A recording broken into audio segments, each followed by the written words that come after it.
Salut à toutes et à tous et bienvenue pour cette troisième vidéo, cette troisième critique que je vous propose sur cette nouvelle chaîne YouTube.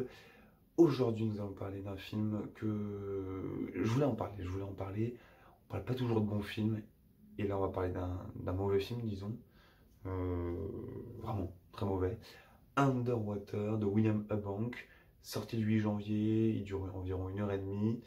On est sur le troisième film de William Eubank, il avait fait Space Time en 2011. The Signal en 2014, c'était avec Laurence Fishburne. C'est deux films qui n'ont pas franchement marqué les esprits. Et aujourd'hui, maintenant, il nous sort ce film cette année, Underwater. Alors Underwater, c'est avec Kristen Stewart, avec T.J. Miller et avec Vincent Cassel qu'on a retrouvé il y a quelques semaines dans Hors Normes, l'excellent Hors Normes, qui est un très bon film, plein de bons sentiments. Vraiment, je vous le conseille avec Reda Kateb et plein d'autres acteurs et actrices formidables. Effectivement, je vous conseille de voir ce film d'ailleurs. Ce film, c'est quoi? C'est une équipe, enfin ça raconte quoi? C'est une équipe scientifique qui travaille dans une station de forage pétrolier et il va y avoir un tremblement de terre qui fait que ils vont devoir rapidement rejoindre la base centrale. Mais le problème, c'est que sur le chemin, il va y avoir quelques événements un peu particuliers. Alors, le synopsis, enfin, je l'ai un peu présenté, mais je vais parler d'abord d'un terme important. Je vais vous parler dans une vidéo de ce qu'on appelle le verbeux intéressant ou inintéressant. C'est des termes personnellement, pour critiquer un film, j'arrive à me mettre dans une case ou une autre. Là, je vais appeler ça et je vais distinguer la bonne et la mauvaise merde. La bonne merde, c'est des films de divertissement qui réussissent à nous divertir, qui n'ont pas une prétention incroyable, mais qui réussissent. On a par exemple, là ça me vient à l'esprit, Skyscraper, Shazam, c'est lambda, il y a quelques petites touches d'innovation, ça fonctionne, mais on reste sur un film qui fonctionne, qui nous divertit. Et là c'était une mauvaise merde, c'est une catastrophe. En fait, il n'y a rien à sauver de ce film. Et en fait, moi je me suis dit, le scénario il est catastrophique dans ce film-là, je vais essayer d'aller chercher 2-3 trucs à côté. Je crois que j'ai trouvé un seul point positif, je vais l'évoquer à la fin, parce que c'est même pas franchement un truc très positif. Le scénario, il n'y a rien à sauver. Le film, il commence par 2 minutes ou plus, je ne sais plus, où on nous met le générique et en parallèle, on met des coupures de journaux. Vous savez, les fameuses introductions de films où il y a des moments où on nous montre des coupures journaux pour nous contextualiser le film en nous disant que dans cette base de forage, il y a eu des événements importants, des événements étranges, que l'entreprise n'a pas voulu en parler, l'évoquer, etc. Bref. Et le truc, c'est que ça, on l'a vu 20 000 fois. Et comme je dis, ça peut être significatif d'une bonne merde. C'est quelque chose qui a déjà été utilisé. Sauf que c'est chiant, c'est lent. Même cette partie-là, elle est lente, elle est chiante. Il y a une musique derrière qui est nulle à chier, qui n'a aucun lien et aucune corrélation avec la suite du film. Et là, j'en viens pour parler de ça. Le générique est nul et on a une musique qui est nulle à chier. C'est-à-dire que le film, il est morne, il est extrêmement anxiogène. C'est un film très claustrophobe, on est dans un seul endroit. Et la musique du générique, j'avais l'impression d'aller au Macumba, un jeudi soir en soirée étudiante avec des potes. Le film, j'avais l'impression d'enchaîner un enterrement et une boîte de nuit. Je n'ai pas compris l'intérêt, autre que l'argent et de créer une musique pour le film et se faire un peu d'argent. Mais c'est tellement peu subtil. C'est tellement peu subtil, c'est-à-dire qu'on nous sort un film d'1h30 où c'est hyper anxiogène. C'est un film comme ça, il y a eu plein de films comme ça, on a eu Life, Origine Inconnue, il y a quelques dizaines de mois, qui était avec je ne sais plus qui était pas franchement mauvais. Et là, c'est la même chose, mais on nous sort une musique à la fin, je sais pas d'où elle sort, mais c'est n'importe quoi. Enfin, j'étais en train de me dire, mais sérieusement, comment on peut faire ça? Alors, j'ai noté effectivement aussi ici les acteurs mais sont mauvais, mais je suis désolé, hein, vraiment. Je vais parler d'autres films bientôt qui sont beaucoup mieux en termes d'acteurs, en termes de plein de choses. Mais ce film et les acteurs, j'étais en mode, mais c'est mauvais en tout point. C'est-à-dire qu'il y a des acteurs qui ont rien à bouffer, en fait, du coup, qui sont extrêmement plats dans leur jeu. Le scénario prend largement le dessus, mais on n'y suit rien du tout. On n'a aucun développement de personnage. Et quand on essaie d'avoir un développement de personnage, c'est extrêmement bref. C'est presque même, j'avais l'impression de voir des entretiens d'embauche. Une présentation avec des points comme ça, pendant 1 ou 2 minutes, et après, on passe à autre chose. comme si c'était des phrases clés pour nous pousser à avoir de l'empathie envers les personnages. Ça ne marche pas du tout, parce que c'est très mauvais, parce que c'est pas naturel. On a l'impression d'être un truc forcé d'entretien d'embauche. Oui, quel est votre principal défaut? Ouais, des trucs comme ça.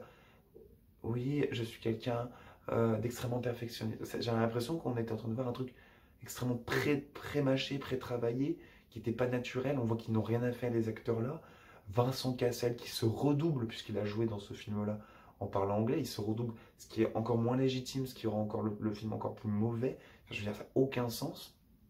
J'ai pas compris d'où ça sortait, ça. J'ai pas compris d'où ça sortait. Il y a un doublage, enfin, il redouble le film, ce qui rend le truc avec des consonances de voix un peu particulières. Je comprends pas d'où ça sort. Il a rien à bouffer dans ce film-là. T.J. Miller, les blagues qu'il fait, c'est lourd. C'est tellement lourd que j'en avais marre. J'en avais marre. On n'est pas attaché au personnage. Moi, j'en avais rien à foutre de leur en devenir. Je m'en foutais de ce qu'ils allaient vraiment devenir parce que je voulais juste me barrer de la salle. Parce que le scénario, il n'y avait rien à sauver. Parce que c'était poussif, c'était lent. Les personnages, la musique. Alors, passons à autre chose. L'image. On a l'impression qu'il a voulu créer quelque chose d'un peu morne. On a vu il y a quelques mois, c'était en août, le film Never Grow Old, qui était un film un peu, vous savez, dans l'ambiance un petit peu Amérique, un peu sale, euh, avec un ton très, comment dire, très sombre, très morne, très noir, un petit peu à la façon des westerns dans des petites villes, vous savez, à la Sleepy Hollow. Et là, on a l'impression qu'il recrée un peu dans le côté sous-marin, mais l'image est dégueulasse. On n'arrive pas à suivre. On est parasité, c'est tellement sombre qu'on n'arrive plus à suivre les actions. Je n'ai pas compris. J'ai pas compris d'où ça sortait. Il y a des réalisateurs comme par exemple Carpenter qui a fait Fog. Je vous conseille de le voir parce que la musique est dingue. Le film n'est pas franchement exceptionnel, mais la musique, moi, elle m'a beaucoup marqué, la musique de Fog, comme celle d'Halloween, mais Fog particulièrement, je ne sais pas pourquoi. Mais Fog, qui se passe dans une ville côtière, nous crée une ambiance avec une musique et avec une image. C'est-à-dire que pour moi, l'image doit aller aussi avec une musique. Là, on nous crée une image un peu dégueulasse avec aucune musique. Du coup, c'est un peu paradoxal, c'est un peu asymétrique et on voit rien sur l'image. Alors que The Fog, c'est quand même sorti il y a 40 ans, il y a quelque chose de très morne, il a créé quelque chose, une patine un peu particulière qui est vachement intéressante. Et du coup, c'est vachement. C'est intéressant, il y a un parti pris qui ne nuit pas à l'esthétique du film. Et là, ça nuit à l'esthétique du film. Déjà que le film n'est pas bon, mais on n'arrive même pas à sauver l'image. Alors que le cinéma, c'est quand même l'expression de l'image animée. Je trouve que c'est un peu dommage. Alors, j'ai noté ici, oui, bah, les créatures qui sont proposées dans le film. On a des premières petites créatures qui. Alors, ça va aller avec mon dernier point qui était le point positif. Mais les créatures sont nulles. Enfin, c'est-à-dire que les créatures, on a l'impression de les avoir vues 15 000 fois dans ce genre de film. Le but, c'est d'avoir des belles créatures. Et Scary Stories, André Ovredal, avec la participation de Guillermo del Toro, c'est sorti en août dernier. C'était un film qui n'était pas franchement exceptionnel, mais qui nous proposait des créatures, des bêtes, je sais pas, mais qui étaient juste très intéressantes parce qu'elles avaient un esthétisme hyper intéressant. Ce qui fait que l'esthétisme qui était proposé, bah, il était quand même intéressant à suivre. On voulait savoir comment ça se passait. Du coup, on suivait. Il y avait une sorte Ouais, on était curieux. Là, c'est très lambda dans la forme de ces bêtes. Et puis la grosse bête, comme je l'appelais, qu'on retrouve à la fin du film. Bah, du coup, on la retrouve à la fin du film. On en a un peu rien à foutre déjà pour commencer. De deux, on la voit que quelques dizaines de secondes. Surtout, on la voit quelques dizaines de secondes avec les personnages. Donc, il y a une création de danger, mais qui est vite arrêtée, ce qui fait qu'on n'a pas peur du personnage. Déjà qu'on s'en fout des personnages. Enfin, personnellement, je m'en foutais du en devenir des personnages. Mais là, on le voit que quelques secondes. C'est un peu un Godzilla dégueulasse. Il n'y a aucune création. C'est dommage parce que les monstres, ça aurait pu être une création. La lumière, ça aurait pu être une création. La musique, ça aurait pu être une création qui n'aurait pas lié au scénario, pas lié au jeu d'acteur beaucoup trop nul. Mais non, c'est quand même mauvais. Et le message un petit peu écolo en mode c'est les créatures, c'est les animaux des profondeurs terrestres qui veulent se venger des humains et leurs actions capitalistes.